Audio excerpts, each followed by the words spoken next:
కేసీఆర్ ఒకటే చెప్తున్నా నీకు, నువ్వు నిండా పెట్టిన వరంగల్ మీటింగ్ చూసినావు నిండా.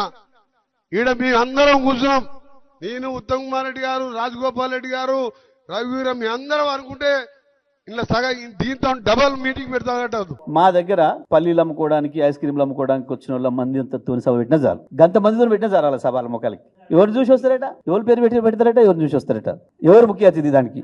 మా లెక్కనే ఒక్కరినే మాట్లాడి పంపేమని ఎవడో ఒక్క సభ పెట్టి ఈయన మండలంలో పెడతారా, ఒక గ్రామంలో పెడతారా, మా లెక్క ఒక్క నాయకునే మాట్లాడి పంపించాము, దీనికి పలానా ముఖ్య అతిథికి వస్తున్నాడు అని చెప్పి ఆ ముఖ్య అతిథిని ఒక్కరితో మాట్లాడించి పెట్టి ఒక్క సభ పెట్టమని ఈ రాష్ట్రంలో నేను రాజకీయాలను చెప్పుకుంటా. నేను కూడా ఆ సభకు వచ్చి దండం పెట్టి వస్తా. ఎవడో ఒక్కడే మాట్లాడే సభ ఏదైనా ఒకటి ఉంటే ఈ రాష్ట్రంలో కాంగ్రెస్ పార్టీ. ఎందుకు చిల్లర మాటలు, చిల్లర చేష్టాలు, కేసీఆర్ సభలతో పోల్చుకునే దమ్మ, ఇవన్నీ పిల్లకాకులు ఏదేదో మాట్లాడుతుంటాయి.